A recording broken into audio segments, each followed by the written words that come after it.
Communion au quotidien. Bonjour amis, je vous remercie d'être disposés à accueillir Communion au quotidien pour ce mercredi 13 juillet 2022. Je prie que le Seigneur vous accorde une double portion en récompense de votre fidélité à ce service. Cette semaine, nous traitons le combat spirituel du croyant.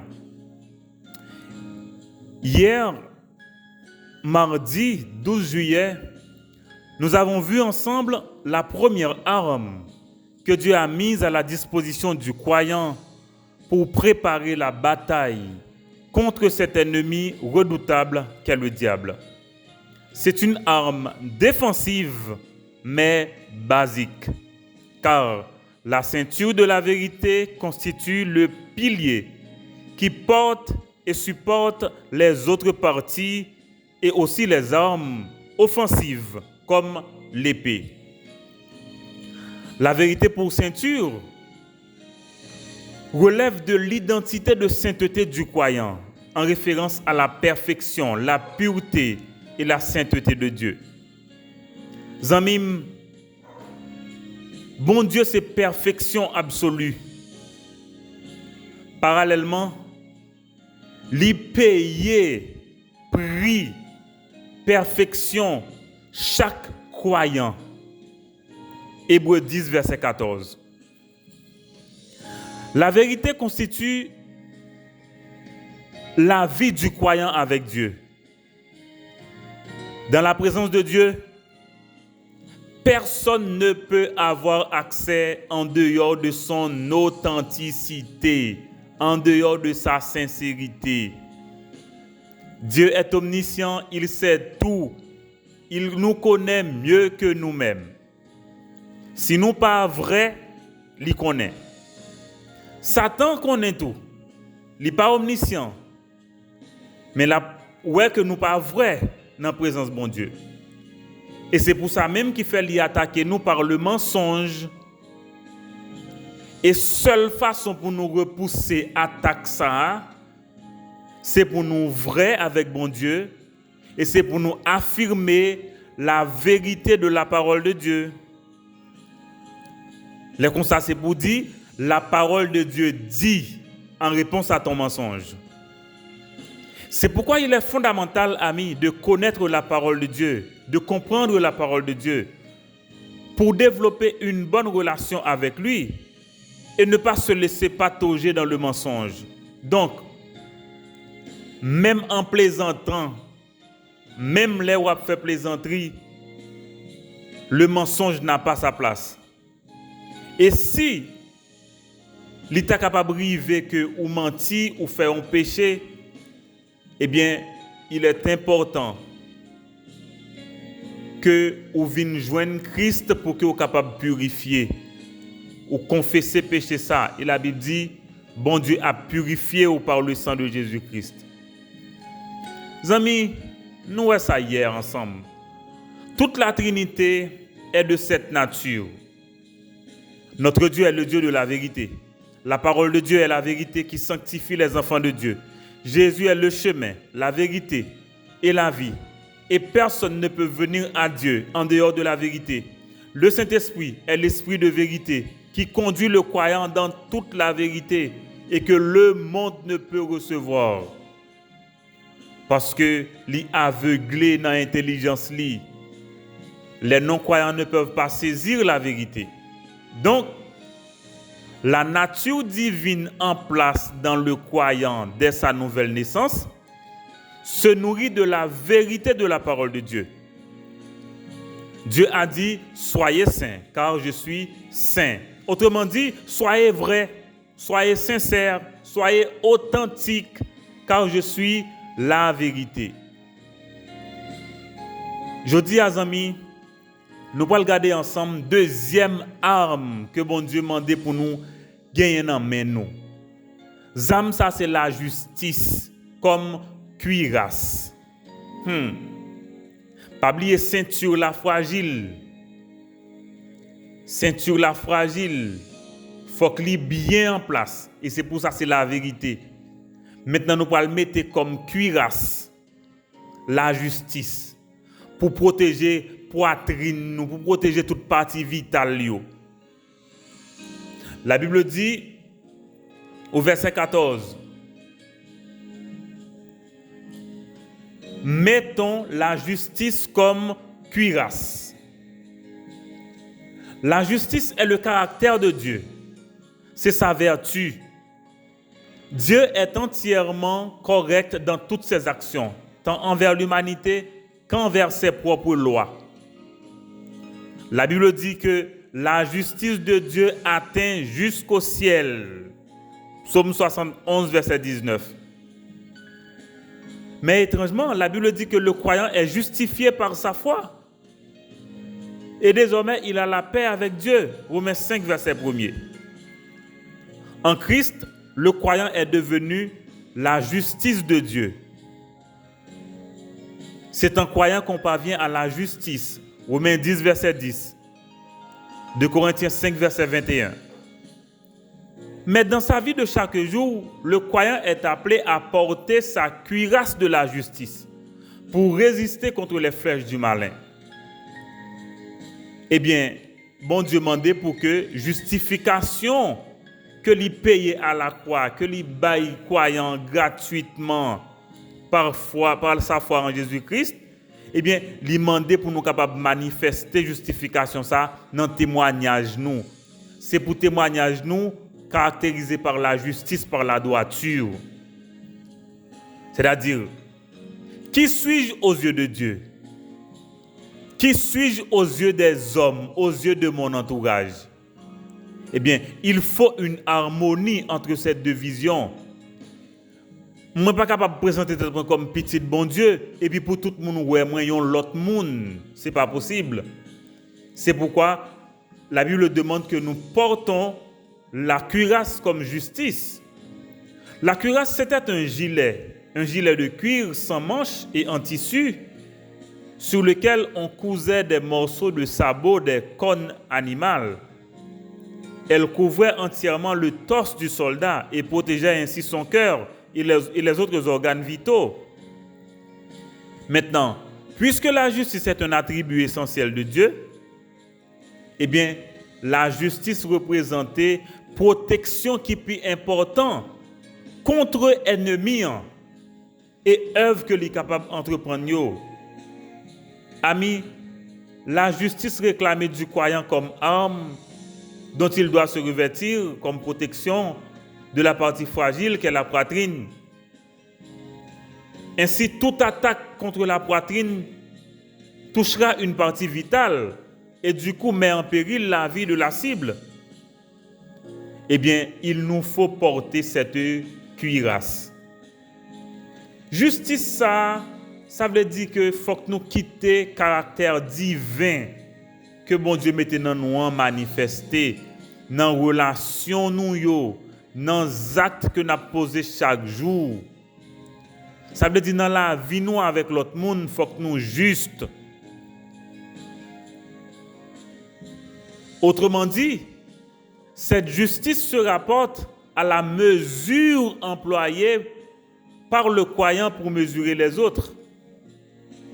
La vérité, c'est que Dieu a utilisé une mesure pour nous mesurer. Eh bien, c'est cette même mesure que nous devons utiliser pour mesurer les autres.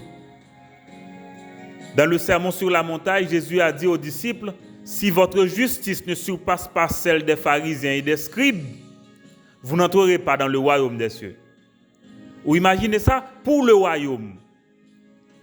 Eh bien, vous savez, pour la grâce, l'est encore plus important. La justice du croyant doit être la même que celle de Jésus-Christ pour pouvoir plaire à son Père céleste. Gloire soit rendue à Dieu. Jésus, c'est notre justice. Cependant, nous sommes appelés à manifester cette justice dans notre quotidien en vue de notre protection contre l'ennemi. La justice pratique et quotidienne du croyant est liée à son obéissance à Christ et sa communion avec lui. Et ça constitue une cuirasse qui protège le croyant contre les flèches de l'ennemi. En dehors de cette justice, le croyant est vulnérable. Regardez bien, amis. Pour bon Dieu justifier nous, il paye prix à lui-même la mort de son fils à la croix. Donc, la valeur de Jésus-Christ, sa justice est mise à notre compte. Dieu veut que nous utilisions cette même justice pour regarder les autres. Paul nous dit de livrer nos membres comme des instruments de justice, selon Romains 6, verset 20. Il nous dit aussi de rechercher la justice et la piété, selon 1 Timothée 6, verset 11. Et le prophète Michée nous dit, on t'a fait connaître aux hommes ce qui est juste, c'est que tu pratiques la justice et marches humblement avec ton Dieu. Amis, sous la grâce, la justice est synonyme de bonté. Donc, Dieu est bon envers nous. Il n'y a pas de doute. Et c'est pourquoi il nous justifie par notre foi, tout simplement, dans le sacrifice de la croix. Et nous, en quoi sommes-nous bons envers les autres? Attention, amis, la bataille spirituelle est vertueuse.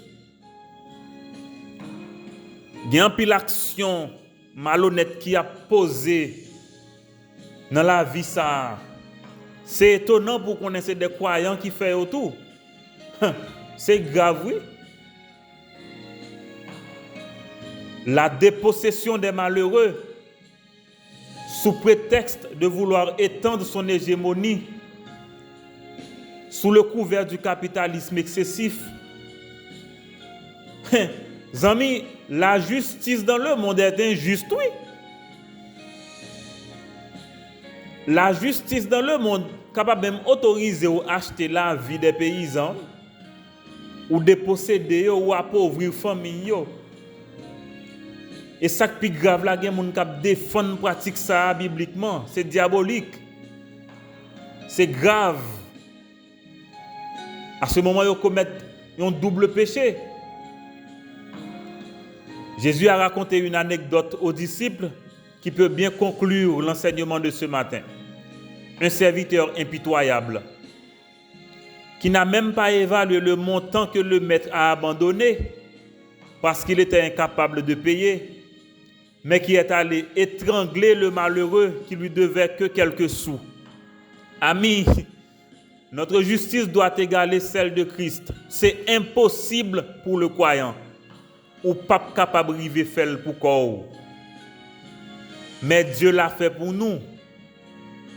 Nous devons lui en rendre grâce et lui demander d'imprimer ce caractère dans notre vie en nous soumettant à lui, mais aussi en faisant attention pour ne pas nous limiter à la justice injuste du monde, mais pour nous aller plus loin que ça, pour nous pratiquer la justice qui vient de bon Dieu.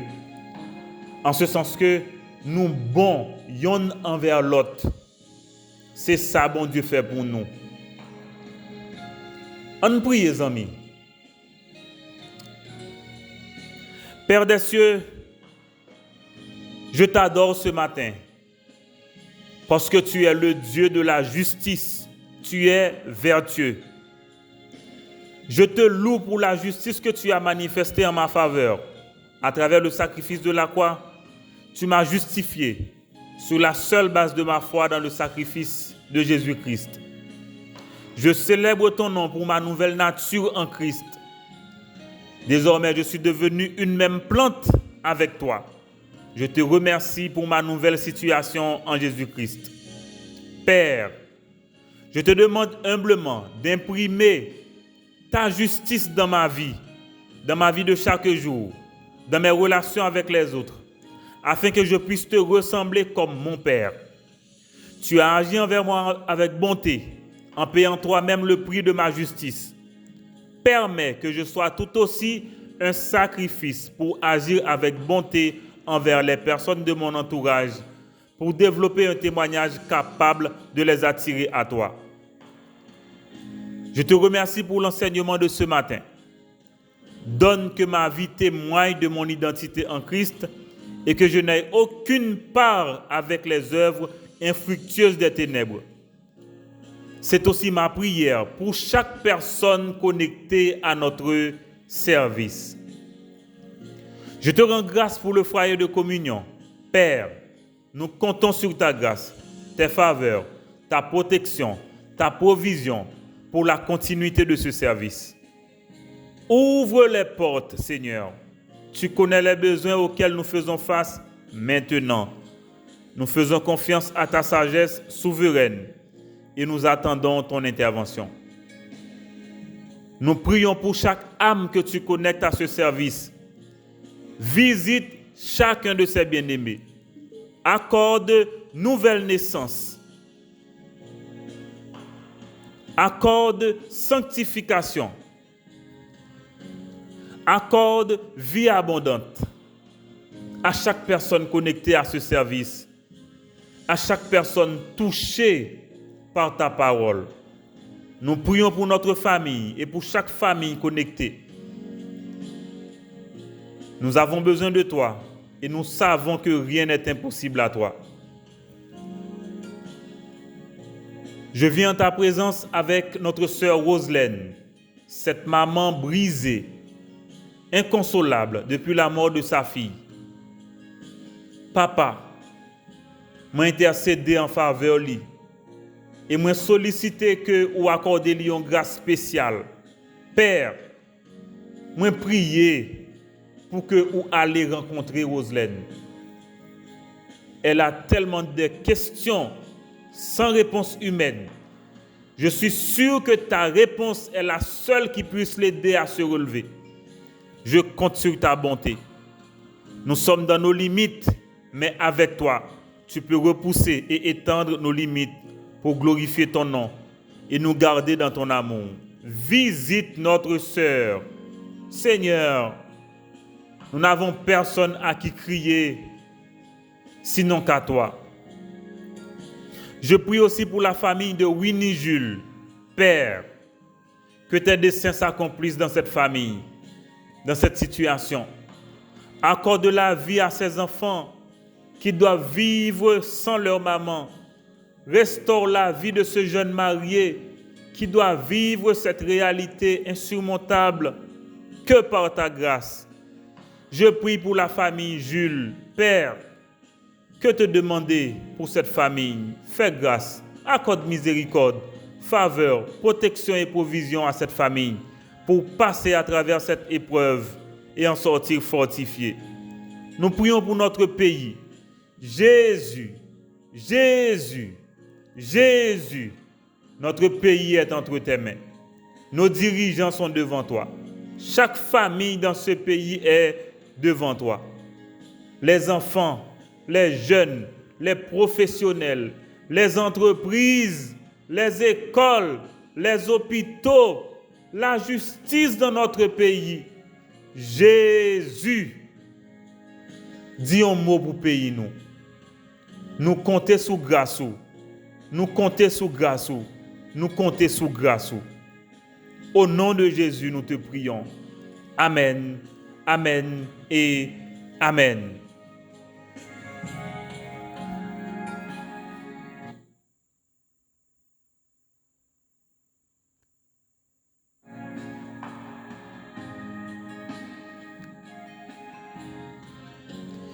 Amis, bon Dieu juste, il est la justice, c'est sa nature, son caractère.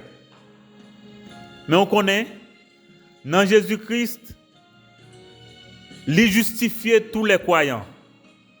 Désormais, vous et moi, nous pouvons nous déclarer justes parce que Dieu l'a fait pour nous.